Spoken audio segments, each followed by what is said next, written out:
And let's rock and roll. All right, good morning, Trade Pros. Welcome to our morning market update for this beautiful Monday, November 4th, 2019. It's George of Trade Pro Academy. Hope you guys are doing well. We got a huge today. I mean, not huge, but it's Monday morning, and I've missed you guys, so it's big for me to see you here. Today, we're going to talk about a few things, including Saudi Aramco's IPO, a 4-day work week, and is it possible? Under Armour's big news pre-market, and some statistics, some cool knowledge about where we think the S&P 500 is going to top out for a pullback, because we are at all-time highs. Talk about all that and more today. Let's start out with Saudi Aramco's IPO. Saudi Aramco on the weekend announced that they're finally ready to IPO, and they're looking at an early December IPO date, so in just a couple weeks' time here. All right, the prospectus will be released. The prospectus will be released on November 10th. And the Capital Market Authority said that Aramco would be trading on the Riyadh Stock Exchange initially, and then they'll do other IPOs in foreign markets to fundraise more capital. Sources told Reuters that the oil giant would IPO 1 to 2% of their company, which is giving it a valuation of $20 to $40 billion worth of a stake they're going to sell. But it's a $1.3 to $1.7 trillion IPO, which literally dwarfs everything in existence it's ever been. Massively successful company. They supply 1/10 of the world's oil, and they made $111 billion of net income in 2018. $111 billion in 2018. That's huge news for Saudi Aramco. They've been trying to IPO since January of 2016, when MBS said, look, we're going to look to give some of this to the public, or let them have a stake in the production of oil from Saudi Arabia. So that's news that's causing some excitement. Onto the 4-day work week. Microsoft Japan appears to have found a new system that's worked well for them, giving employees a 4-day work week. Here are the results. They did this in August of this summer, and they said that it led to a 40% jump in productivity levels for its workforce. And they basically did a 4-day work week where Friday was a paid day off. So it was like a paid leave. 92% of employees said they were happy with it. All right. And during that time, funny enough, Microsoft printed 58.7 fewer pages. Why do we still print pages? Anywho, I understand paper is necessary still, but that's a huge amount of printing. And 23.1% less usage of electricity. And they said they're planning to do something similar in the winter. So I'd love to hear from you guys. Do you think you'd be as productive in a 4-day work week? And be honest here, from a sense that, when it's new, obviously you're going to be productive. But let's say you've been working 4-day work weeks for the last 5 years. Would you treat that Friday like a holiday, like an extra long weekend? I'd really be curious, because depending on that, that'll dictate the office rules too. Just kidding. We ain't working 4 days. Markets open 5. If markets change, we'll change too. Under Armour is the next news event. Under Armour is down 12%. Yesterday, we asked our trading room, and so we do a webinar every Sunday called Market Analysis Live, where all of our subscribers, all membership levels, come together in one big group, and we talk about the week to come. So when Monday morning happens, we're prepared, and we're not scrambling trying to find news and information. I present everything to the team they'll need for the whole week. All right, we look at a lot of things. And I asked them a question, like, what do you think the Under Armour is going to open at? And I calculated this morning that we had a 68% success ratio on guessing it within 50 cents. So Under Armour is down to 18.40 pre-market. My guess was 17.95, but it stayed above 18, down 12% with the news over the weekend. Wall Street Journal broke the story that federal officials have been investigating Under Armour for their accounting practices for over 2 years. It's not a new investigation that started. It's been ongoing for 2 years. If the federal authorities are investigating you for 2 years, there's something there, and there's something big, all right?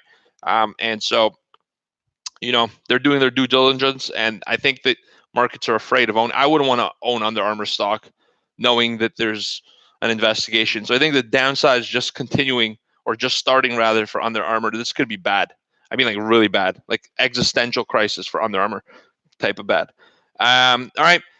So that's that. In today's market, Japan's closed. Hong Kong's up almost 2%. China's up 0.6%. India's up 0.3%. Markets are all green across the board in Asia, Europe, and in the United States early on. All right. In Europe at midday, London's up 1.1%, Paris up 1.2%, Frankfurt up 1.2% as well. In the U.S., futures are up to fresh all-time highs. Another day, another all-time high. Dow's up 0.5%, S&P's up 0.5%. Nasdaq's up 0.7%. The all-time high is now 83.75, which has been put on the S&P 500 futures off of the Friday close 62.25. You know, it's about 21.75 points advancement overnight on a really small 185,000 contract. So these days we've seen something called thin to win, which means it's thin volume, but it's moving to the upside, and this could continue. How long, you might ask? You know, we're at all-time highs. How much higher could this thing run before I should start taking profit, is what you're wondering if you got long. If you didn't get long, you're probably wondering how much longer can it go before I can start shorting this thing because I didn't get long. And I'll tell you this, if you're looking to short a market just because you didn't buy it, that's the absolute worst reason to be getting short in any market for any reason. All right, but let's do some math. The prior all-time high on the S&P 500 futures was 30.29.5. All right, so from the 29.5, typically when a new market breaks all-time highs, the average advancement is anywhere between 1 to 3%. Let's call it 2. Let's take the average of the average, 2%. If you extend 2% off the 29.5, so you get 30.90 as your target. All right, and I'd say the 30.90 to 30.95 area. We're trading at the moment at 83.75. So we're getting close to the average extension up. Does that mean that it's going to fail here and start pushing lower? No, this market could go to 4,000. Who knows? But what I'm going to tell you is you're going to start to see some sell pressure soon from who? People who bought, who want to take profit. If you didn't get the long position, one of my psychological tricks I share with all our students that's helped me immensely is this. If I didn't get the long, let me pretend I got the long. What would I do now? And if you would add, if you were already long, then go ahead, take a long position. But if you pretend you're long and you wouldn't be adding here, then why the hell are you buying it in the first place? It's a terrible location to do it. Trick yourself like you got the trade. All right, alleviate that FOMO and instead pretend what's the next move. We put too much weight on what we missed and not enough weight on reading the real time. The problem is traders have a really hard time reading the real time. They'd rather spend their time in the past or in the future and not in the present. Most people don't live in the present. To be a trader, you got to live in the present, right? That's why we actually endorse things like meditation, being more aware, and we do exercises for that as well. All right. So 30, 90, 95 is a good area. Here's why it's another good area. 3,100 is a nice round number. Psychologically, round numbers present a lot of resistance. Look at your chart. I'm not going to do the math for you. Go back and look at times where the S&P has gotten close to a nice round number like that on a 100-point segment after an all-time high. And look how often it fails at, like, let's say 3,100 this time around, 95, 96.25, 97.5, 98, but the 3,000 never prints. Why? Think about this psychologically. You're long from below, and as a newer trader, you're saying, you know what? I'm going to put my take profit right at 3,000 even. Why? Because you want a round number, which makes absolutely no sense. So everyone puts their stop order or take profit order, which is a limit, a sell limit at 3,000. So a bunch of sell limits at 3,000, right? Price goes up. A smarter trader is going to say, look, I want 3,000, but I don't think I'm going to get 3,000. And if I get 98.25, it's the same to me. So they put their sell limit lower. Now you have sell liquidity moving lower in the market. And then somebody else sees those orders move down and says, you know, I'm going to go 98 even, which is 97.75. And now you have inventory peeling away from the target lower, and that starts a profit-taking cycle down. And the person looking for the 3,000 gets out on a stop loss below. And they say, damn it, I could have had 10 more points. That's the dynamic, how even numbers become psychological resistance because the inventory starts dropping lower. As smarter people say, I'm taking profit quicker. My message to you is be the smarter person. Get paid before a nice round number. Never at it or above it, always below for an initial position. You want to run some piggies, some trailers higher, go for it, but get paid. All right. One last thing I'm going to tell you, I'm giving you a lot of gold this morning for a Monday. All right. If you don't get paid when you have a profit, when will you get paid? All right, think about that. Crude oil is up 1% this morning. Iranian oil minister Zanganeh. Did I say it right, Sales? Zanganeh. Does that sound right? I got approval. I'm good.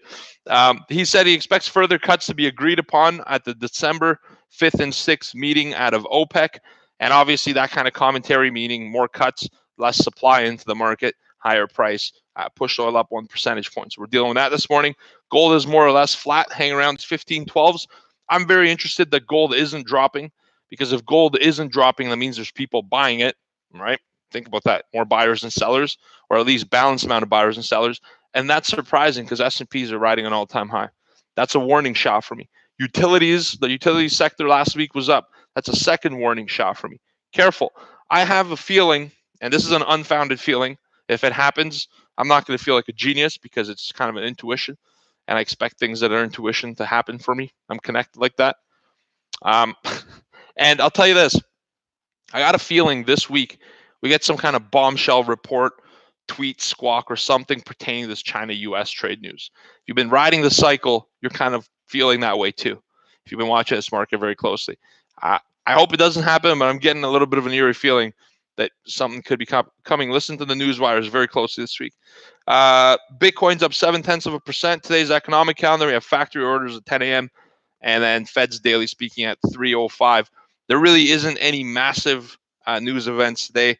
We are going to have some news events this week. I'm actually opening up Forex or a calendar rather for news, and I'm going to tell you what there is. Let's go for the week.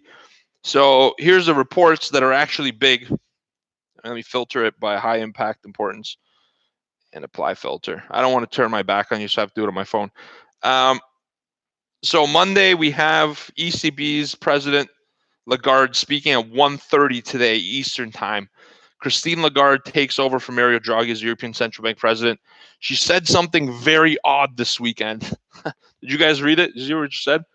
She said people should be lucky to have a job rather than saving. She said you should be more happy to have a job than to have capital to save. And I thought that was kind of odd. And what that tells you, if you can read between the lines, is she doesn't really care about the interest rate in savers. She's basically saying savers, and let's keep cutting rates. Let's keep providing accommodative policy to this market. Let the party carry on. Basically, she said, hey, I supported Mario Draghi. I'm going to do the same stuff. Very important. Today, she's going to speak at 1:30. It's going to cause a whole bunch of movement in currency markets, more specifically the euro. Then today, we have a Australian rate statement. Tuesday, we have ISM non-manufacturing PMI at 10 a.m. Some New Zealand data as well. Wednesday, no big events. Thursday, we have the Bank of England out of the UK speaking. Bank of England's Mark Carney is going to speak. The interest rate decision is going to come out, expected to be a hold, and monetary policy summary and outlook for the economy. And then Friday, we have the Canadian equivalent of non-farm payrolls at 8:30 in the morning. So not a whole busy week, but that's what makes me think there's going to be some newswire action. Be careful out there. Not as many planned events, but I think unplanned events are going to see some developments this week. We're due for it. You guys take care. Have a great day. Manage your risk, TRADEPRO.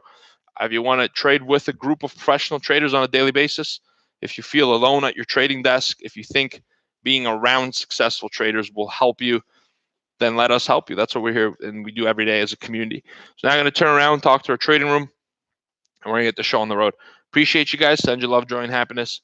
And I will see you tomorrow for another morning market update. Take care. Goodbye. All right, trade pros in the room. We just ran back up to 83 3/4. Big buy stops here at the 79.5, it looks like. We'll talk about that in a moment. But since the oil market's open and our oil desk manager's back today,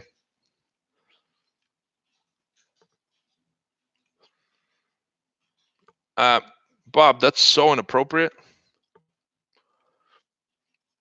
You're going to now have to find another morning market update. Take care, brother.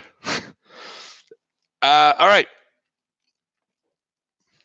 That's all. You guys take care and have yourself an awesome day. Like, I can't police the environment. You know, there's dumb people out there that just should have a bib on at all times. That was one of them. Sorry, guys. But you guys take care. Have yourself a great day, and I'll see you tomorrow. Ciao. Send you all love, joy, and happiness. Spread more love in the world like Bob should. Take care. Bye, guys.